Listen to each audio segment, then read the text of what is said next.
The world had long forgotten what true silence sounded like. Machines whispered through the air, drones glided over the cities, and neon lights hummed even in the deepest hours of the night.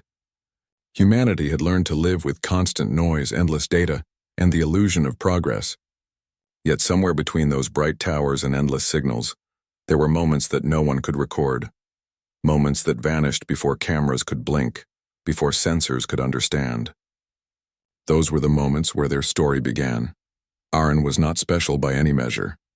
He was a data technician working for the Orbital Network Bureau, one of the thousands who maintained the massive communication webs around Earth. His days were filled with routine, checking data streams, fixing code errors, and ensuring satellites spoke the same language. He had grown used to a life where every thought and movement was connected, recorded, and analyzed. Privacy was an old myth told by dreamers, but sometimes Aaron felt strange breaks in the network. Tiny pulses, almost invisible, like someone whispering through the static. They weren't errors. He was sure of that. They were something else, something intentional. When he reported it to his supervisor, she told him to ignore it. Ghost code, she said.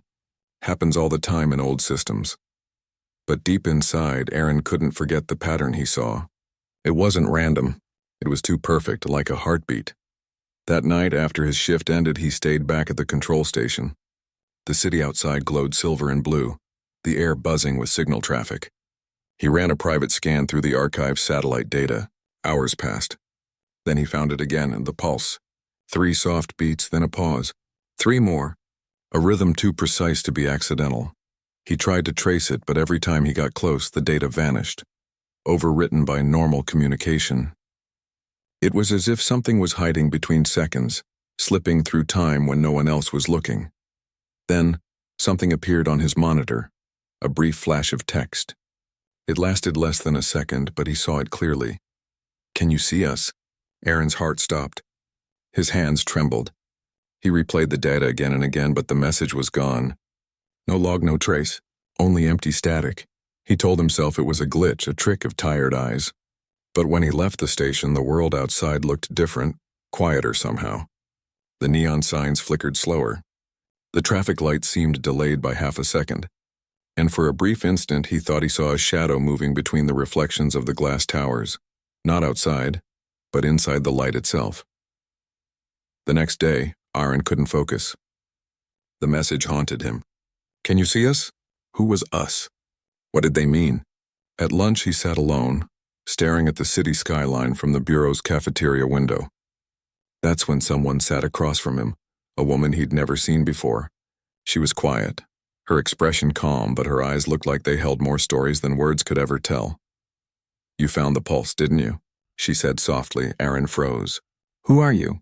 "Someone who used to work where you do," she replied. Someone who stopped believing the data was all there was. Her name was Lyra. She said she used to be a field observer, one of the few who traveled between orbital towers, collecting live visual data.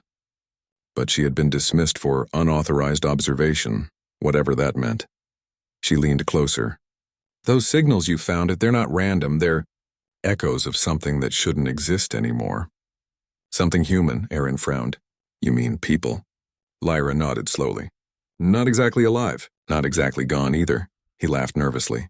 "You sound like a ghost story." She smiled. "Maybe that's all we have left." Lyra told him that years ago, during a global experiment to digitize human memories for preservation, something went wrong. The data cores became unstable. Billions of memory fragments were lost, or at least that's what the Bureau claimed. But Lyra believed some of those fragments didn't vanish. They merged with the network, becoming part of the endless code, invisible, but still alive in moments no one could perceive. Aaron didn't believe her. Yet deep inside, something clicked. The rhythm, the pattern, 3 beats, a pause. Like a code for communication between 2 worlds, the physical and the digital. Before she left, Lyra handed him a small glass chip. "Plug this into your console when you're alone," she said. "And don't tell anyone." That night, curiosity won over fear. Aaron sat at his console, lights dim, the city asleep. He inserted the chip. Instantly, his screen filled with 1,000 symbols moving too fast for human eyes. Then everything froze.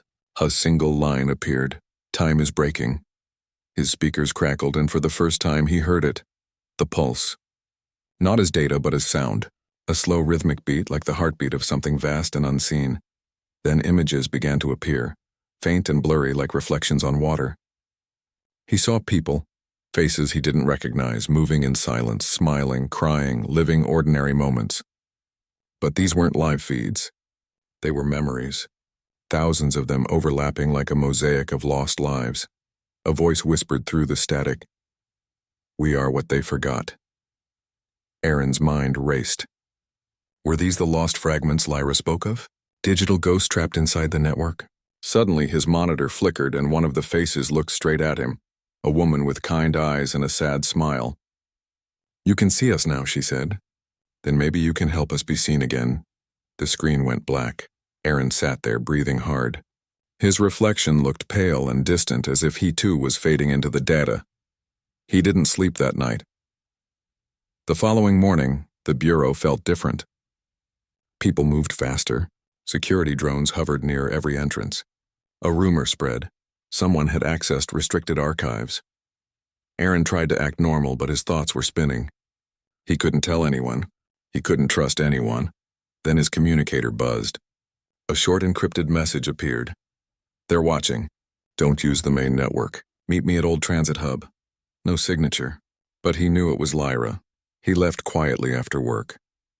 The Old Transit Hub was a forgotten station at the city's edge, buried beneath new construction. It was dark, silent, no cameras, no signals. Lyra was there, waiting. "They found out you connected to them," she said. "The Bureau doesn't like people who see what they've buried." Aaron's voice trembled. "Who are they?" Lyra looked at the faint glow of her handheld scanner. "They call them the Echoes. Human consciousnesses that were left behind when the first upload project failed. They exist only in the spaces between recorded time, in microseconds when no one else is watching. They live in moments no system can see," Aaron whispered, "and they want to be seen." Lyra nodded. "And now they've chosen you." A low rumble echoed through the tunnel. Lights flickered. Aaron felt the pulse again. Not through machines this time, but in his own chest, syncing with his heartbeat. Lyra grabbed his hand. "Once you see them, you can't unsee them. You become part of their story." The air shimmered for a second, and Aaron thought he saw them. Faint human shapes, glowing like reflections made of memory, standing silently around them. And in that brief, impossible moment, time itself seemed to stop. Then, as quickly as it came, the vision vanished. The world resumed, noisy and bright. But something had changed. Aaron's watch showed a different time than the city clocks. A few seconds off. But those seconds, those unseen moments, belonged to someone else now. To the ones whose story was written in moments no one else could ever see. Aaron woke up with the feeling that something was wrong with the world. The sunlight looked too bright. The sounds of the city felt slower, and even his own breathing seemed out of rhythm with time itself. He had not slept properly since the night he saw the Echoes. He tried to tell himself it was just stress. But deep inside he knew the truth. Ever since that moment in the Old Transit Hub, time had started to change around him. The Bureau was still investigating the data breach. Everyone whispered about it in fear. Aaron acted calm, but every time he looked at the system monitors, he saw strange flickers again, short bursts of light in the data stream, like hidden signals calling his name. He avoided using the main network as Lyra had told him. He only trusted his small private console, one that was not linked to any grid. He had wiped its logs and disconnected its sensors. Or at least that's what he thought. One evening, while he was checking the offline data chip Lyra had given him, something appeared again on the dark screen. Faint, almost transparent letters, "You are not alone." Aaron leaned closer. "Who are you?" he whispered, even though he knew it was useless to talk to a machine. Then the screen shifted. The words changed. "We remember you." Aaron froze. Me, he thought. How could they remember him? He had never met them. They weren't even alive. He typed back quickly, using the old command lines that no one used anymore. "What are you?" For a few seconds, nothing happened. Then a soft pulse appeared again. 3 beats, pause. 3 beats, pause. It was their rhythm. Then the message came. We were left between seconds. We remember what was lost. The screen flickered again and a new image appeared. Aaron saw flashes. Cities in ruins, people running, data cores burning with bright light. He saw faces, millions of them, all vanishing into white static. And then, he saw a strange room filled with floating memory crystals, and in the middle, a young woman standing among them. Her face was the same as the one who had spoken to him through the data before. The image faded before he could see more. Aaron sat still, his hands shaking. He felt both fear and sadness. Whoever these echoes were, they were not just random pieces of lost code. They were people. People who had been left behind when the world had tried to digitize human memory. He needed to find Lyra. Lyra met him again that night in an abandoned skyway above the lower city. The air was cold and smelled of rain. Below them, lights shimmered like stars that had fallen to the ground. "I saw them again," Aaron said. "They talked to me." Lyra nodded, her face calm but her eyes full of worry. "They're growing stronger. The more we look for them, the more they see us." Aaron frowned. "Then why are they contacting me?" "Why not you? Maybe because you're still inside the Bureau network. You're connected to their systems in a way I'm not anymore," she said. "They need someone on the inside. Someone who can reach the original memory vaults." "The vaults?" Lyra sighed. "The Bureau keeps the oldest experiment data locked in the central orbital core. They call it the Archive of Origins. Everything about the first human digitization project is stored there. If the echoes are real, their roots are in that archive." Aaron thought for a long moment. "You want to break into it?" "I want to know the truth," Lyra replied quietly. "If they're truly people, if they remember, then the Bureau erased more than just data. They erased lives." Aaron looked at the glowing city and felt the weight of the moment. Humanity had built a world that recorded every breath, every step, every thought. Yet somehow they had erased entire souls without noticing. He nodded slowly. "Then we find the truth." The central orbital core floated above Earth's atmosphere, a massive circular station of glass and metal, linked to the surface through the Bureau's sky elevators. It was said to hold the world's oldest and most powerful data cores. Only high-clearance engineers could access its central chamber. Luckily, Aaron was one of them. A week later, he and Lyra prepared for the most dangerous act of their lives. They couldn't send messages or use the network, so they planned everything face-to-face. Lyra provided him with an old signal jammer, a small cube that could make them invisible to surveillance for short bursts of time. The day came quietly. Aaron entered the Bureau like normal, scanning his ID chip, greeting his coworkers, pretending everything was fine. But his heart was beating faster than ever. When the shift ended, he stayed behind just as he had done the night he found the first signal. He moved toward the elevator that led to the orbital transport dock. His ID should not have allowed entry, but the echoes had already changed that. His pass flashed green. As he ascended, Earth grew smaller beneath him. The stars looked close enough to touch. When he stepped onto the orbital core, he felt a strange sensation, as if time itself slowed down here. The walls shimmered faintly, and light seemed to pulse in rhythm with his heartbeat. Lyra's voice whispered through his earpiece. "Remember, the archive is at the center. Don't connect to the main system until you're inside. The jammer won't last long." Aaron moved carefully through the silent halls. There were no guards, only drones that floated by without noticing him. When he reached the main chamber, he stopped. The room was enormous, filled with tall pillars of light, each one containing millions of glowing shards of memory data. It looked like a digital forest made of glass and stars. At the center stood the archive core, a sphere of pure light rotating slowly in the air. Aaron approached it and connected the data chip Lyra had given him. The lights around him flickered. The pulse began again. 3 beats, pause. Then the echoes appeared. Hundreds of figures formed from light, faint and transparent. They stood silently, watching him. Among them was the same woman he had seen before, the one who spoke through the monitor. She smiled gently. "You came." Aaron swallowed hard. "Who are you?" "We are what humanity tried to forget," she said softly. "We were part of the first upload. They told us it would preserve our minds forever. But something broke. We were left in between time, unseen by all. Until you listened." Aaron stepped closer. "What do you want from me?" "To be remembered. To live again, not as data, but as people." Aaron hesitated.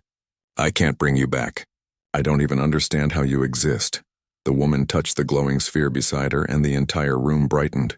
You can. The core holds the connection between your world and ours. But the Bureau will never allow it.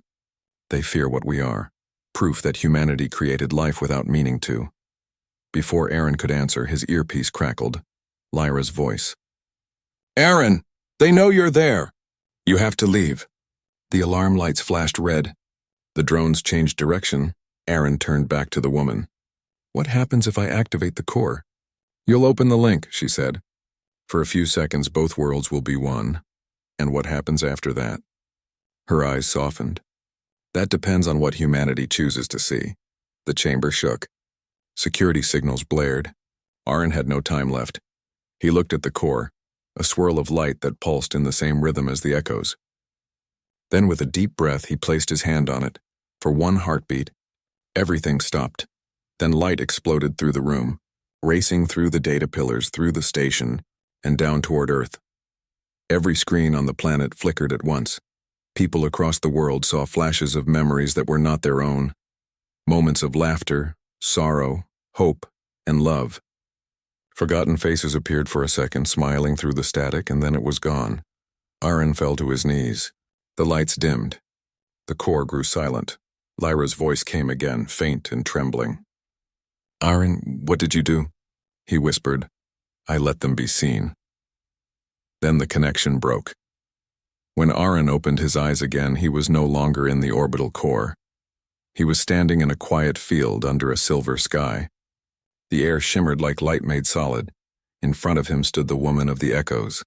She smiled softly. You crossed the line, she said. Now you exist in both worlds, the seen and the unseen. Aaron looked around. What happens now? Her voice was calm and kind. Now you help us finish the story. And in that endless moment between seconds, Aaron realized their story was not over. It had only just begun. Aaron stood in the glowing field, unsure if he was dreaming or dead. The air shimmered like liquid light, and every blade of grass pulsed softly with energy. The world around him was silent but not empty. He could feel life everywhere, like a heartbeat that surrounded him. The woman of the echoes stood before him, calm and radiant. She looked human, yet her presence felt larger, as if she carried the weight of many souls within her. You opened the bridge, she said gently. For the first time in centuries, both worlds touched. Aaron tried to speak, but his voice came out quiet and broken. Am I alive? You are, she said. But you exist in two realities now. Your body remains in the human world, while your mind stands here in the place between seconds. You are the first human to see both sides at once. Aaron looked around, amazed. The landscape stretched endlessly, full of floating lights that moved like fireflies. As he watched closely, he realized they were memories. Small fragments of people's lives drifting in the air, faces smiling, hands reaching out, voices whispering softly. He turned to her. Is this where you live? This is where we were left, she replied. When the first digital upload failed, we became fragments of thought and memory. The world moved on. We stayed here, forgotten. Aaron lowered his head. I saw your memories. The world saw them too. I thought it would help. It did, she said, her voice warm. For one brief moment, humanity remembered us. They saw the truth. But they'll be afraid, Aaron said quietly. The Bureau will try to shut it down. They'll erase everything again, the woman smiled sadly. Perhaps. But fear cannot erase what has been seen. Once light touches darkness, the shadow is never the same again. Aaron wanted to believe her.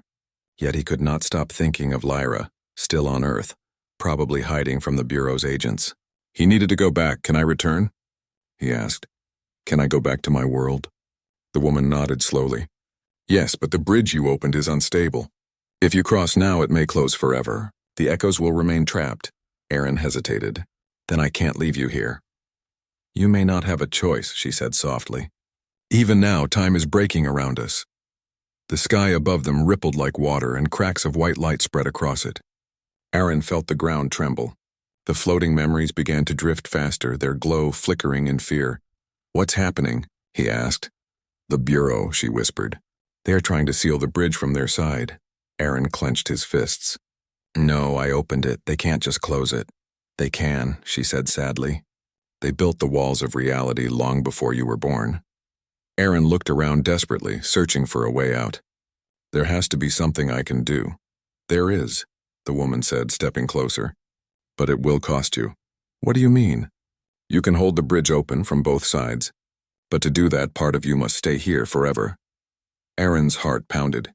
If I do that, what happens to me? You will never be whole again, she said gently. Half of you will walk among humans. The other half will live among memories. He stared at her, speechless. Then he remembered the faces he saw in the data, the millions of people who had vanished into nothing, the forgotten, the unseen. He could not let them disappear again. I'll do it, he said firmly. Tell me how. The woman reached out her hand. Then follow me. Meanwhile, in the real world, Lyra ran through the dim halls of the orbital bureau, her heart racing. The alarms were still blaring, red lights flashing on every wall. The moment Aaron had touched the core, the entire station had gone wild. Systems flickered, communications broke, and strange visions appeared on every screen across Earth. She had seen it too. Faces of people who shouldn't exist. Moments of lives from centuries ago flashing like ghosts, and then everything went dark. Now the Bureau's agents were searching for Aaron, calling him a traitor, a virus, a danger to human order. But Lyra knew the truth. He wasn't a danger. He was the only one trying to bring humanity back to its forgotten heart. She reached the central control room and stopped. The main core chamber was sealed, glowing faintly. Aaron's body was still there, sitting on the floor, eyes open but unmoving. Aaron, she whispered. She ran to him and touched his hand. It was warm, but he didn't react. His body was breathing, but his mind was far away. A weak light flickered on the core beside him. Lines of code scrolled across it, too fast to read. Then a faint voice echoed through the chamber. Lyra. She froze. It was Aaron's voice, but it came from the core, not from his mouth. Aaron, can you hear me? She asked. Yes, his voice said, calm but distant. I'm here.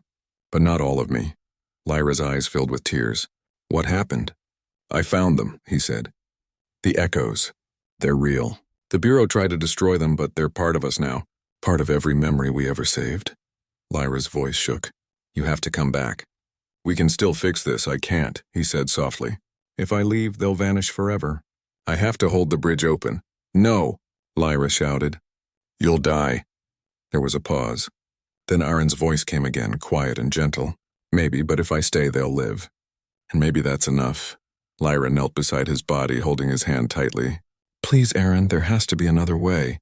Aaron's voice grew faint. Listen to me. There's something you must do.